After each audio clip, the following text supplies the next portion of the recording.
Olá pessoal, então nesse vídeo eu vou falar sobre o tópico ligações químicas, parte 3.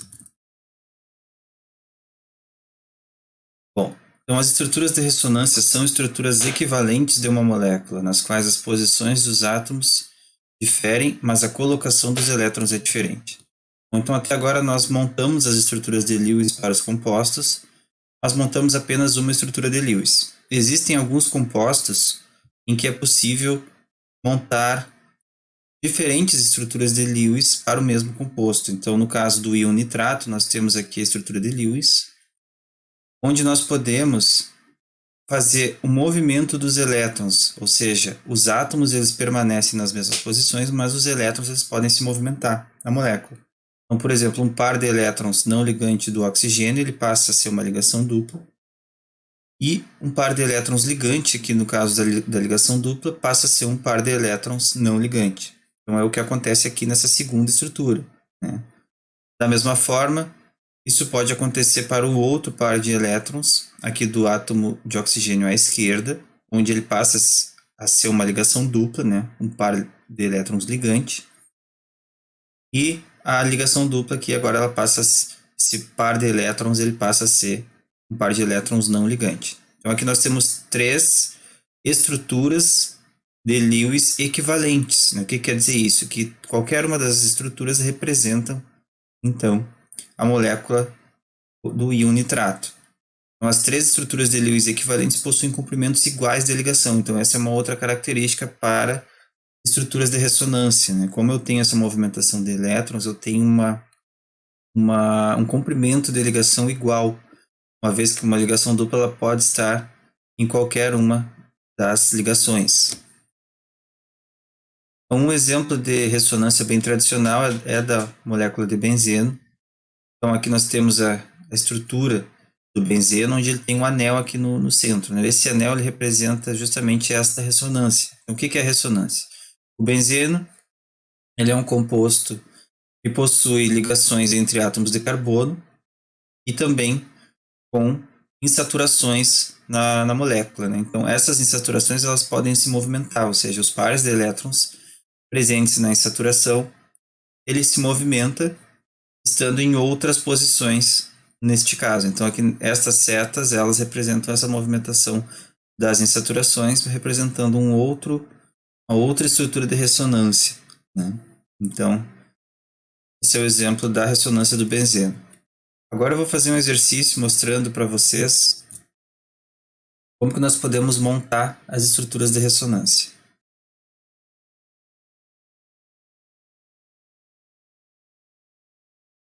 Bom, então nesse exemplo 1, monte as estruturas de ressonância. Letra A, molécula do SO3. Então, para fazer a estrutura de ressonância do SO3, nós vamos fazer a estrutura de Lewis inicialmente. Né? Então, podemos usar os 5 passos, onde nós temos 6 elétrons de valência no enxofre e nós temos também 6 elétrons de valência no oxigênio.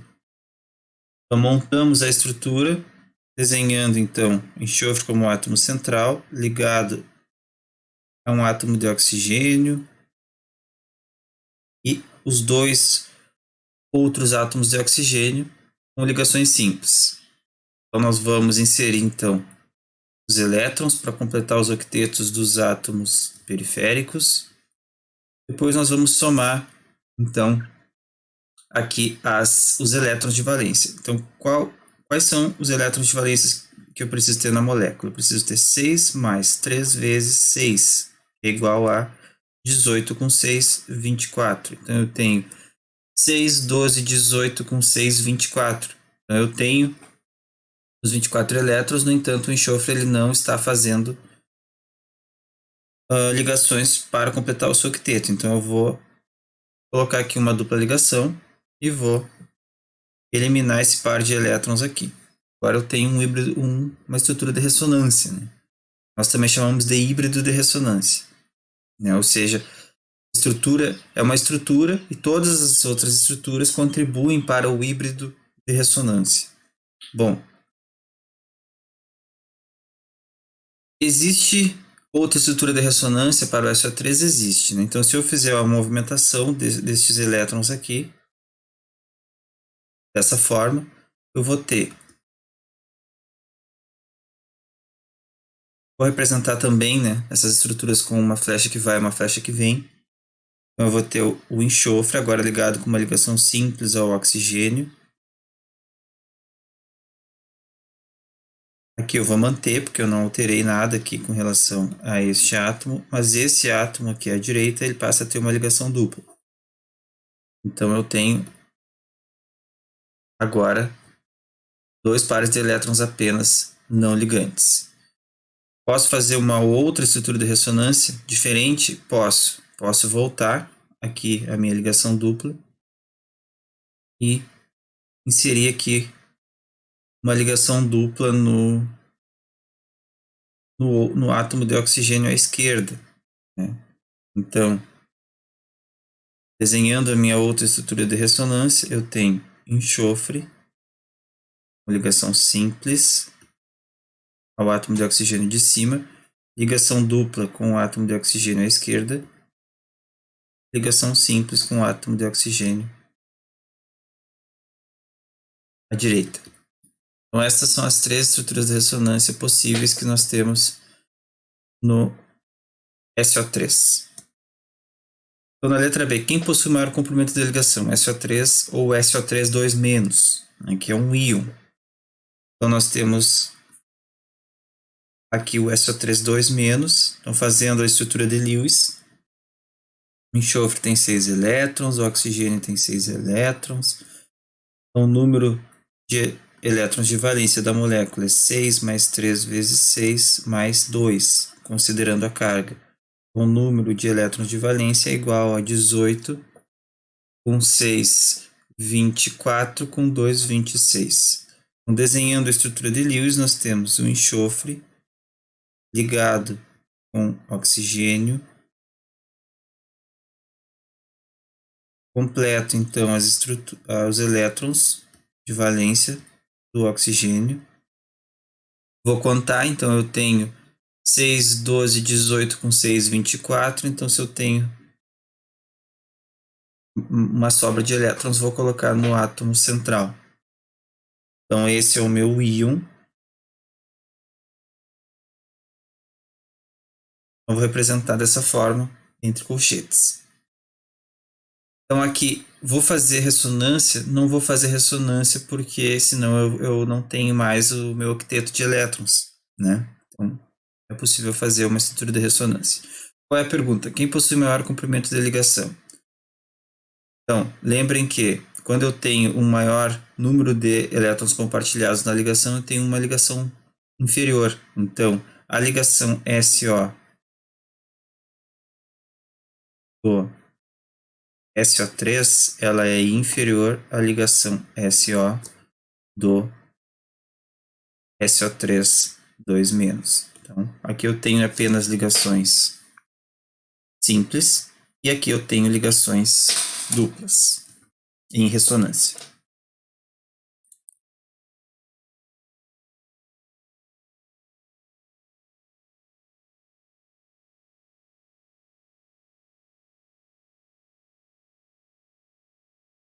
Bom, então existem as chamadas exceções à regra do octeto. Então, até agora nós trabalhamos com o octeto de elétrons, mas existem algumas exceções. A primeira é o número ímpar de elétrons, né? Até agora nós trabalhamos apenas com o número total par de elétrons, mas existem algumas exceções. No caso do monóxido de nitrogênio, a molécula NO. Então, nós temos aqui o nitrogênio ligado ao oxigênio a partir de uma ligação dupla, e nós temos então um número ímpar de elétrons. Então, né, dessa forma, não é possível obter um octeto, né? Então, aqui o oxigênio ele tem 1, 2, 3, 4, 5, 6, 7, 8 elétrons, mas o nitrogênio tem 1, 2, 3, 4, 5, 6, 7 elétrons de valência. Depois nós temos a deficiência em elétrons, né? Ou seja, átomos que não completam o seu octeto. Então, isso ocorre comumente para boro e berílio. Exemplo, molécula de BF3. Montando as estruturas de Lewis, nós temos o boro ligado ao flúor a partir de 3 ligações simples. Posso também fazer as estruturas de ressonância, né? Então, fazendo as estruturas de ressonância, eu posso obter aqui as duplas ligações, e onde eu tenho 3 estruturas de ressonância diferentes.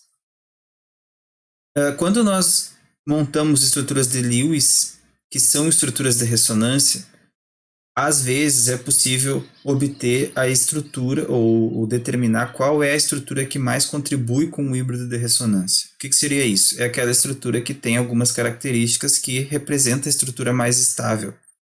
Entre essas características, nós pensamos sempre na minimização das cargas, ou seja, minimização das cargas mais 1, menos 1, mais 2, menos 2, e também considerando onde muitas vezes nós temos a carga menos 1 sobre o átomo mais eletronegativo. Então, nesse caso aqui, nós temos na primeira molécula, que é a molécula deficiente em elétrons, o híbrido, ou seja, a estrutura que mais contribui com o híbrido de ressonância, né? Aquela estrutura, então, que tem a minimização das cargas e que é a mais estável.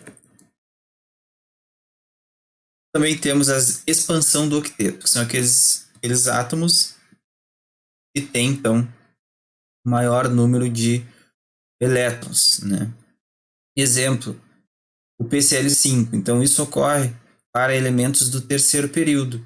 Por exemplo, aqui o fósforo ele é um elemento do terceiro período. Qual é essa característica? Né? O elemento do terceiro período ele tem a sua configuração eletrônica terminada em 3s2, 3p3. Então, na sequência, ele tem o subnível 3d para ser utilizado para ligações. Então, ele consegue expandir o seu octeto em função disso. Elementos do primeiro e do segundo período não têm essa característica. Eles terminam a sua configuração eletrônica em 2s2, 2p alguma coisa. Então, ele não consegue expandir o seu octeto para os subníveis 3d. Então, aqui no PCl5, nós temos, então, o fósforo fazendo 5 ligações, então ele tem 10 elétrons de valência. Um outro exemplo é o fósforo, né? No íon fosfato. Então, nós temos aqui as estruturas de ressonância do fósforo. Então, a primeira estrutura que nós montamos é o fósforo ligado ao oxigênio com ligações simples.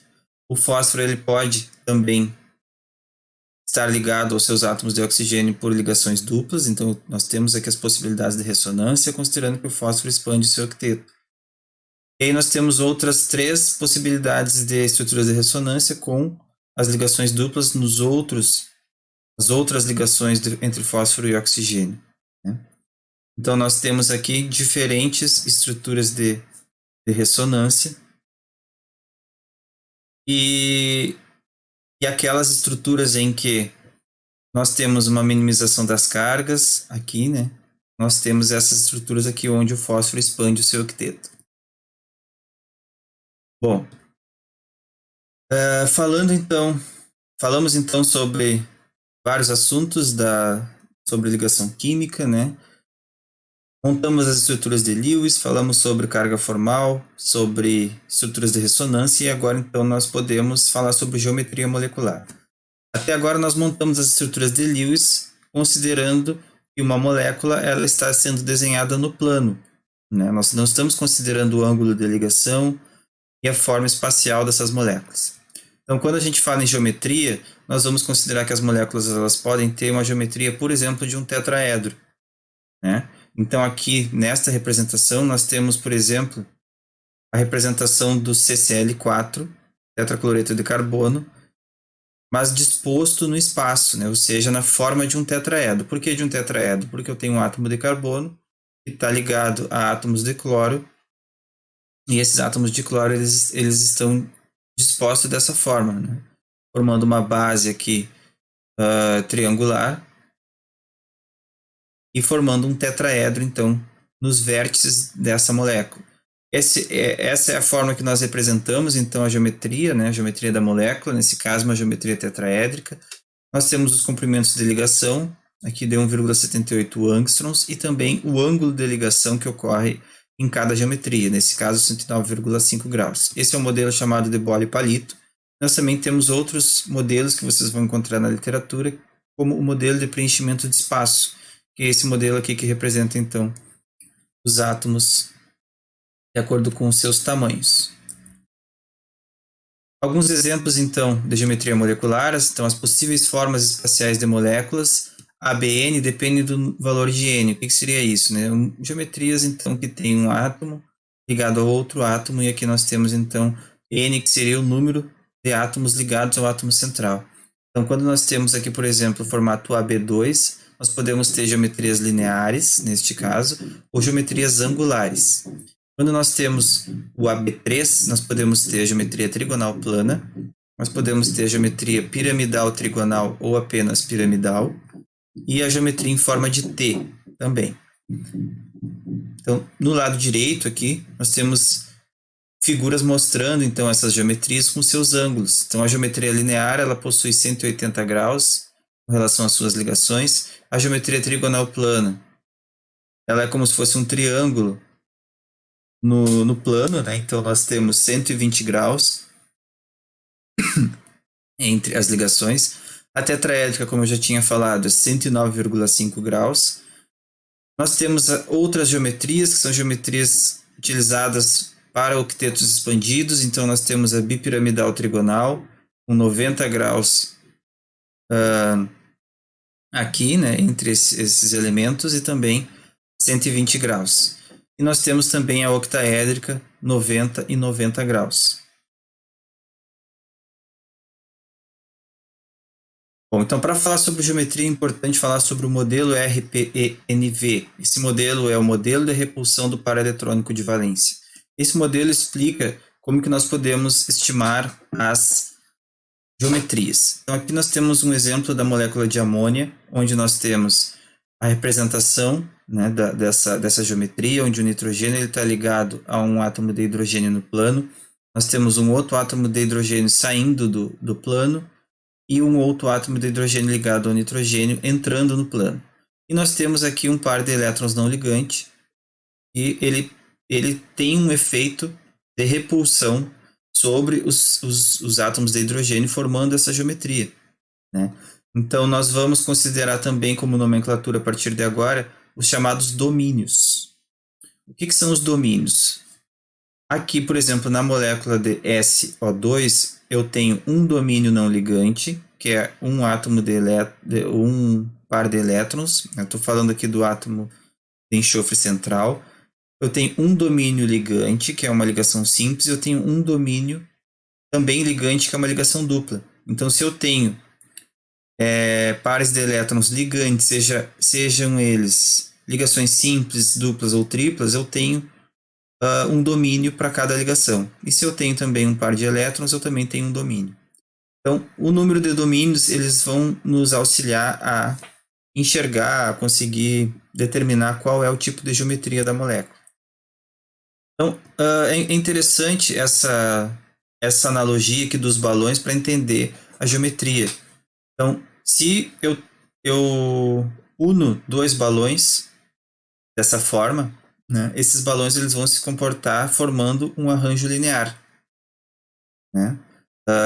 Ou seja, com 180 graus entre eles. Se eu insiro um terceiro balão aqui, esse terceiro balão ele vai ficar dessa forma, formando um arranjo trigonal plano, né? Formando um arranjo semelhante a uma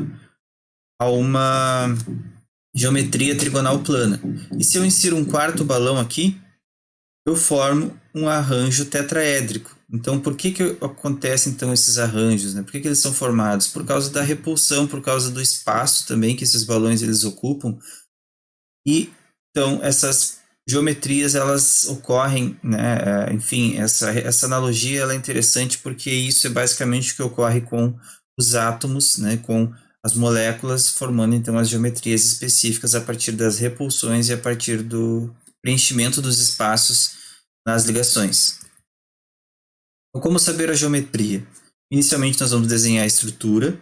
Então aqui vou desenhar a estrutura de Lewis, por exemplo, da molécula de amônia. Vou determinar o arranjo de acordo com o número total de domínios. Então eu vou ver quais são os domínios. Vou determinar o arranjo. Então aqui ó, eu tenho o arranjo tetraédrico da molécula de amônia e depois a geometria molecular.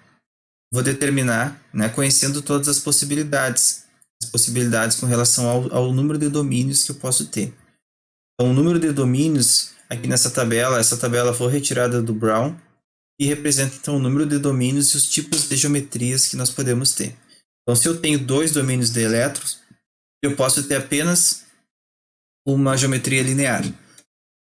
Posso ter 2 domínios ligantes e nenhum domínio não ligante, né? Por que isso? Porque se eu tiver um domínio não ligante aqui no átomo central, vai haver a repulsão. Então eu já não seria uma geometria linear. Exemplo, a molécula de CO2. Então, se eu tenho 3 domínios de elétrons, eu posso ter 2 tipos de geometria. Se eu tiver 3 domínios ligantes e nenhum domínio não ligante, eu não tenho nenhum elétron no átomo central, então eu não tenho repulsão. Então eu tenho uma geometria trigonal plana. Se eu tenho 2 domínios ligantes e um domínio não ligante, sendo esse domínio não ligante esse par de elétrons vai fazer a repulsão das ligações aqui, do átomo A com o átomo B, então formando uma geometria angular. Então esse é o modelo de repulsão do par eletrônico de valência. Quando eu tenho um par eletrônico, ele então gera uma repulsão, formando uma geometria então diferente daquela onde eu não tenho o par de elétrons de valência, não ligante. Então aqui nós temos como exemplo da trigonal plana o BF3 e o NO2-, né, que é o nitrito, como geometria angular.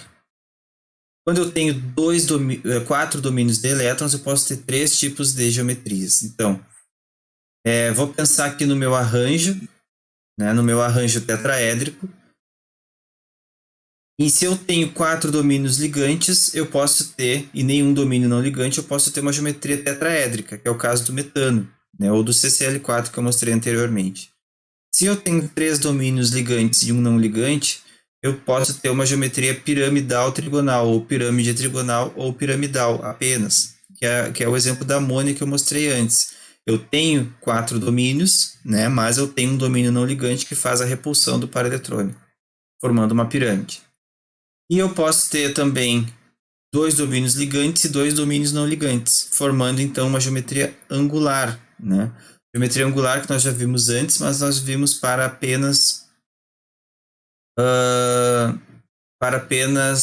3 domínios, né? Se não me engano, que foi aqui. Apenas 3 domínios. Mas se eu tiver 4 domínios, eu também posso ter uma geometria angular. É o caso da molécula de água. Então, como eu posso representar isso aqui como sendo um tetraedro. Um tetraedro formado por ligações entre átomos A e B e também os pares de elétrons não ligantes, né? No entanto, esses pares de elétrons não ligantes, eles forçam aqui uma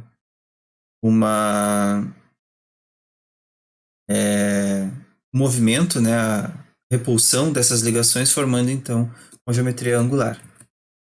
Depois nós temos então os octetos expandidos. Então, se eu tenho 5 domínios de elétrons, eu tenho 4 possibilidades. Então, se eu tenho 5 domínios ligantes, eu posso ter a geometria chamada bipiramidal trigonal. No caso do PCl5, é como se eu tivesse aqui uma geometria trigonal plana aqui no centro e 2 ligações, então aqui formando uma geometria bipirâmide trigonal, ou seja, uma pirâmide para cima, uma pirâmide para baixo com base trigonal. Posso ter também 4 domínios ligantes e um domínio não ligante, então nesse caso eu teria a geometria gangorra, né, que ela tem o formato de uma gangorra. Se eu tiver 3 domínios ligantes e 2 domínios não ligantes, eu posso ter a geometria chamada geometria em T, e 2 domínios ligantes e 3 domínios não ligantes, eu tenho então uma geometria linear. Também tem então o arranjo octaédrico, onde eu posso ter a geometria octaédrica com 6 domínios ligantes, semelhante à bipirâmide trigonal, né? Mas aqui eu tenho 2 pirâmides, uma para cima e uma para baixo, mas uma base quadrada. Posso ter 5 domínios ligantes e um não ligante, onde eu tenho uma piramidal quadrada, e 4 domínios ligantes e 2 domínios não ligantes, onde eu tenho uma quadrado planar ou quadrática plana também, né? Não pode ser descrito. Agora eu vou fazer um exercício demonstrando como que nós podemos determinar as estruturas.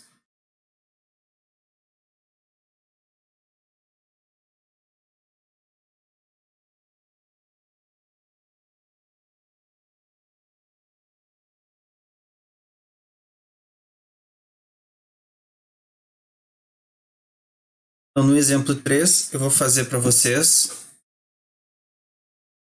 a geometria do ozônio. Então, o ozônio é a molécula O3. Então, a primeira coisa que nós vamos fazer é montar a estrutura de Lewis. Então, o ozônio ele tem 6 elétrons, número total de elétrons é 6 vezes 3 igual a 18. Então, o ozônio ele está ligado a outros 2 átomos de oxigênio. Então, eu vou inserir os elétrons e vou fazer a contagem. Então, eu tenho 6, 12, 13, 14, 15, 16. Eu preciso de 2 elétrons aqui para fechar 18, mas o oxigênio central ele não está fazendo ligações para fechar o seu octeto. Então, eu vou inserir uma dupla ligação. E agora eu tenho, então, a estrutura de Lewis do ozônio. Então, geometria, né? Montei a estrutura de Lewis. Geometria vai ser quantos domínios de elétrons eu tenho? Eu tenho 1, 2, 3.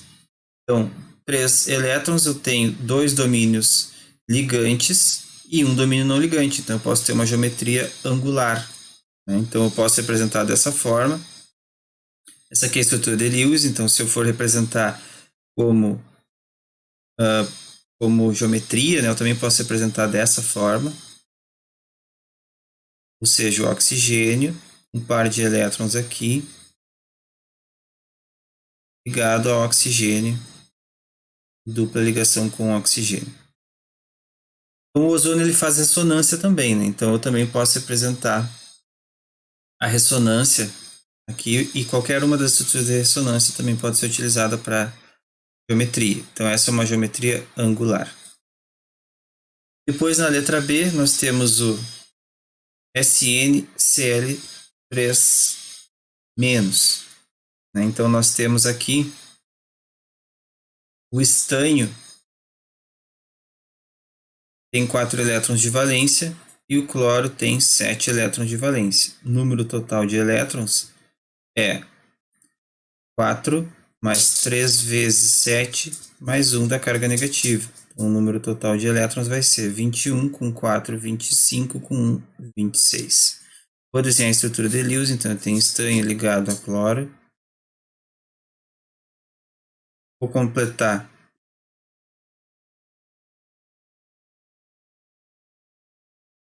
os elétrons para os átomos de cloro. Vou fazer a contagem. Então, tenho 6, 12, 18 com 6, 24. Então, está faltando aqui 2 elétrons no estanho. Bom, essa é a estrutura de Lewis, né? Está faltando aqui os colchetes e a carga negativa. Quantos domínios eu tenho? Eu tenho 1, 2, 3, 4. Eu tenho 4 domínios, sendo que tenho 3 domínios ligantes e um domínio não ligante. Então, o que nós temos aqui? Nós temos uma pirâmide trigonal ou piramidal. Então, para montar a estrutura de Lewis então, do estanho, né, nós vamos montar dessa forma, do cloreto de estanho. Né? Eu tenho aqui uma ligação com o átomo de cloro, eu tenho uma ligação saindo do plano e uma ligação entrando no plano. E também um par de elétrons aqui faz a repulsão. Né? Então, uma geometria então piramidal ou pirâmide trigonal ou piramidal trigonal.